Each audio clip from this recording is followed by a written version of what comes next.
오늘 우리에게 주신 하나님의 말씀은 열왕기하 1장 11절부터 15절까지의 말씀입니다. 제가 주님의 말씀 대독해서 읽도록 하겠습니다. 왕이 다시 다른 50부장에게 부하 50명을 딸려서 엘리야에게 보냈다. 그 50부장은 엘리야에게 말하였다. 어명이요, 하나님의 사람께서는 내려오시오. 엘리야가 그들에게 말하였다. 내가 하나님의 사람이라면 불이 하늘에서 내려와서 너와 내 부하 50명을 모두 태울 것이다.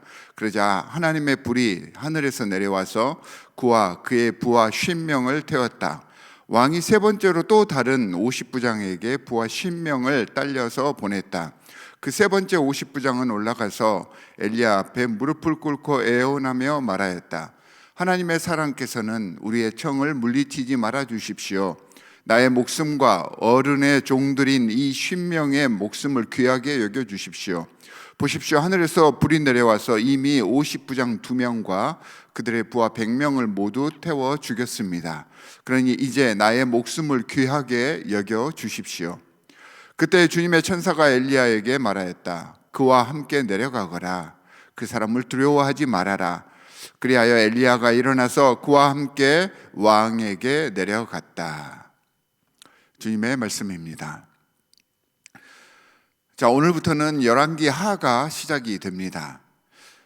열왕기 상에서 이어지는 분열 왕국의 왕들의 그 생애와 업적을 계속해서 담고 있고요. 궁극적으로는 이 열왕기하에서는 남왕국 유다와 북왕국 이스라엘이 하나님을 멀리하여서 바벨론과 아시리아의 포로로 잡혀가게 되는 그런 일들을 기록하고 있습니다.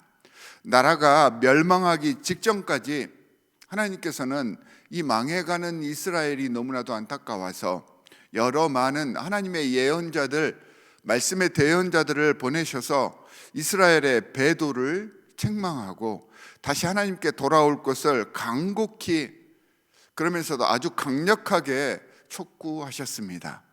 하지만 우리가 잘 알다시피 북이스라엘과 남유다는 그 잘못된 배교의 길에서 돌아서지 않았습니다. 이 비극의 역사를 여는 인물이 바로 아합과 이세벨의 아들, 오늘 본문에 나오는 아하시야 북이스라엘의 왕입니다. 르호보암 왕에 대해서 말씀을 나눌 때와 그 상황이 참 비슷하다라는 생각을 했습니다. 아하시야가 그 아비의 길을 그대로 따랐다라고 했습니다. 어쩌면 당연한 일이죠. 악한 모습일 수밖에 없습니다. 어려서부터 악한 아버지와 악한 어머니 이세벨에게 배운 것들이 종교적으로나 도덕적으로나 사람, 인간과의 관계적으로나 좋은 모습이 아니었습니다. 악한 모습뿐이었습니다. 거기에 더해 북이스라엘의 아하시야는 참 그릇이 작고 어떤 면으로는 참 무기력한 왕이 아니었나 이런 생각이 듭니다. 오늘 열왕기하가 시작되는 1장 말씀에서 이런 아하시야 왕의 모습을 표현한 구절들이 있습니다. 하나는 1절에 보면 그의 아버지 아합 왕이 죽은 뒤에 바로 조공을 바치던 모압이 반역해서 떨어져 나갔다라고 말하고 있습니다. 그만큼 국력이 약해진 것이죠. 그만큼 모든 나라의 힘이 그만큼 빠져 있었다는 것을 이야기를 하고 있습니다. 그리고 2절에서는 그가 자기 집 다락방 난간에서 떨어져서 크게 다쳤다라는 표현을 하고 있습니다. 발을 헛디뎠는지 어떤 일이 일어났는지에 대해서는 자세하게 기록하지 않아서 잘 모르겠지만 이 모습만 봐도 어디인지 허술하고 똑 부러지지 못한 그런 인물이었던 것 같습니다. 여튼 1장 전체의 말씀에서 이 아하시야에 대한 기록들이 나오고 있는데 요약하면요, 조공을 바치던 나라들은 다 떨어져 나가고 난간에서 떨어져서 침상에서 죽은 왕, 이게 아하시야를 표현한 그러한 문구입니다. 정치적으로나 처세 면에서도 감각이 조금 둔하고 미련스러워 보입니다. 비록 모압이 떨어져 나가기는 했지만 아직까지 블레셋은 북이스라엘의 속국으로 있었고요, 거기로부터 조공을 받고 있었습니다. 그런데 오늘 말씀을 보니까 병이 들자 조공을 바치던 나라의 그 신을 찾아가서 병이 낫겠나 물어보라고 지시를 하고 있습니다. 고대 근동의 세계에서 각 나라는요, 각자의 신을 섬기고 있었고 강대국의 신이 더 강력한 신으로 여겨지고 있었던 그러한 때였습니다. 그런데 그 강대국의 왕이, 그러니까 조공을 받고 있는 나라의 왕이 조공을 바치는 나라의 신에게 자신의 안위를 물어보려고 사자를 보낸다는 것은요, 자기 스스로가 우리들의 신은 강한 신이 아니고 우리는 강대국이 아니다라는 것을 은연중에 고백하는 행동과 같습니다. 같이 조공을 바치던 모압이 배반한 것을 보고 자, 언제나 배반할까 이렇게 살피고 있던 블레셋에게 이런 모습은요, 블레셋의 독립을 부추기는 행동일 수밖에 없었던 것이죠. 이런 아하시아의 사절단에게 엘리야가 다가가서 외칩니다. 너희에게 하나님이 계시지 않아서 그렇게 이방 나라 에그론의 신 바알세붑에게 물으러 가느냐? 창피하지 않느냐? 너희의 왕은 그렇게 침상에 있다 죽고 말 것이다 라고 선포를 합니다. 자, 여러분, 이렇게까지 했으면 정신을 차리고 마음을 돌이켰어야지요.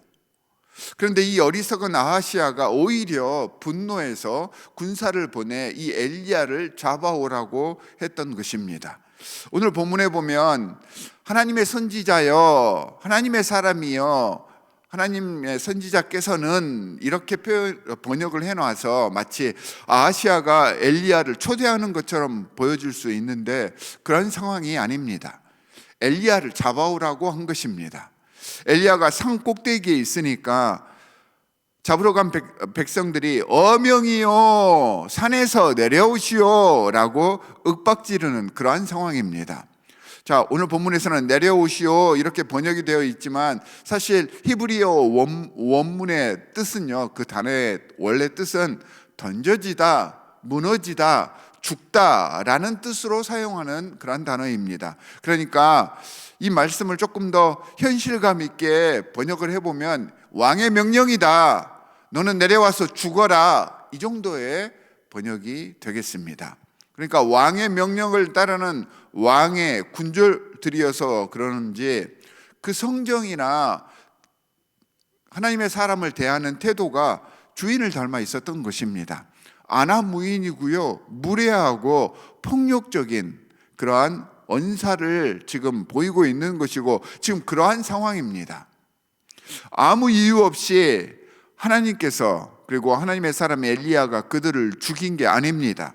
이런 배경이 깔려 있었기 때문에 그들이 죽음을 맞이했던 것입니다. 하지만 세 번째 50부장은 이런 경과를 잘 듣고 이 상황을 잘 깨우치고 있었기 때문에 다른 50부장이나 주인 아하시아와는 반대로 겸손히 자신을 낮추고 애원하며 왕의 부하들의 목숨을 구해줄 것을 강구하고 있습니다. 그러자 주님의 사자가 왕의 겁박에 두려워하던 엘리야를 달래서 세 번째 50부장과 함께 왕 앞으로 가게 했던 것입니다. 자, 여기서 어명이요, 이 말 속에는 아하시아 왕과 그의 권세를 믿었던 군졸들의 교만과 무례한 태도가 응축되어 있는 그러한 단어입니다. 그리고 어명, 임금님의 명령을 맹신했던 군졸들과 하나님의 사람에 대해 분노를 발했던 어명의 당사자 아하시아는 이 어명이요 라는 말로 인해서 병상에서 일어나지 못하고요, 엘리야를 맞이하고선 바로 죽고 맙니다. 왕에 오르자마자 실족해서 병상에 누워 있었으니 후손도 볼 수 없었고요, 아하시아의 대는 아하시아에서 끝나 버렸습니다. 사랑하는 성도 여러분, 혹시 우리의 삶 속에서 세상의 물질이나 사람의 힘을 의지해서 큰 소리치며 무례한 적이 있어 본 적은 없습니까? 내가 방패막이 삼고 내세우는 어명이요 라고 들이대는 것들 너무 맹신하지 마십시오. 겸손히 내려놓으시기 바랍니다. 혹은 여호와 하나님 예수 그리스도를 믿고 섬긴다고 하면서 다른 것들을 기웃대고 있지는 않은지요? 내 삶의 최우선순위가 물질이나 명예, 또한 사람이 만들어 놓은 지위나 사람과의 관계들이 되어서 하나님과의 관계는 뒷전으로 밀려나고 있지는 않은지요? 여호와 하나님께서 말씀하십니다. 나의 삶에 너의 하나님 그리고 내 아들 예수는 없는 것이냐? 왜 나를 보지 않고 다른 것들에 미쳐 있느냐? 이 안타까워하시는 하나님의 음성을 들으실 수 있는 오늘 하루가 되시기를 바랍니다. 오늘 하루 그 하찮은 아하시아 왕 따위가 아니라 하나님의 사랑받는 존귀한 하나님의 자녀들임을 명심하시고 승리하시는 오늘 하루가 되시기를 주 예수 그리스도의 이름으로 간절히 축원합니다. 우리 함께 기도하도록 하겠습니다. 하나님 아버지 감사합니다. 세상에 매몰되어서 사리 분별하지 못하고 하나님을 뒷전으로 여기는 어리석은 아하시아와 같은 사람이 되지 않기를 바랍니다. 매 순간 우리를 안타까워하시며 우리를 기다려주시는 그 하나님의 시선을 감지해서 하나님께 우리의 모든 것들을 돌릴 수 있는 용기를 허락하여 주시옵소서. 하나님, 오늘은 또한 자연재해 또한 전쟁으로 고통받는 여러 많은 세상에 흩어져 있는 신음하는 자들을 위해서 종말의 때 청지기로서 그들을 위해서 중보하고자 합니다. 하나님, 힘들고 아픔 속에서 여러 가지 많은 어려움 속에서 신음하는 그들, 우리는 하나님의 백성으로서 그들을 더욱더 케어하며 그들을 위하여서 헌신하며 사랑과 또한 위로의 말을 전해줄 수 있는, 또한 물질로 후원할 수 있는 참 사랑의 통로가 되기를 간절히 바라오니 하나님, 우리를 통하여서 이 종말의 때에 하나님의 청지기의 사명을 잘 감당해낼 수 있도록 주께서 역사하여 주시옵소서. 오늘 하루도 하나님이 최우선이 되는, 인간이 만들어 놓은 것들을 의지하지 않고 하나님께 나아가며 하나님 대하듯 우리 주위에 있는 모든 성도들을 섬길 수 있는 겸손의 하루, 또한 이 겸손을 통하여서 영적으로 승리할 수 있는 하루가 될 것을 주님 앞에 소원하오며 우리를 권하신 주 예수 그리스도의 이름으로 기도하옵나이다. 아멘. 하늘에 계신 우리 아버지여, 이름이 거룩히 여김을 받으시오며 나라의 임하옵시며 뜻이 하늘에서 이룬 것 같이 땅에서도 이루어지이다. 오늘날 우리에게 일용할 양식을 주옵시고 우리가 우리에게 죄 지은 자를 사하여 준 것 같이 우리 죄를 사하여 주옵시고 우리를 시험에 들게 하지 마옵시고 다만 악에서 구하옵소서. 나라와 권세와 영광이 아버지께 영원히 있사옵나이다. 아멘.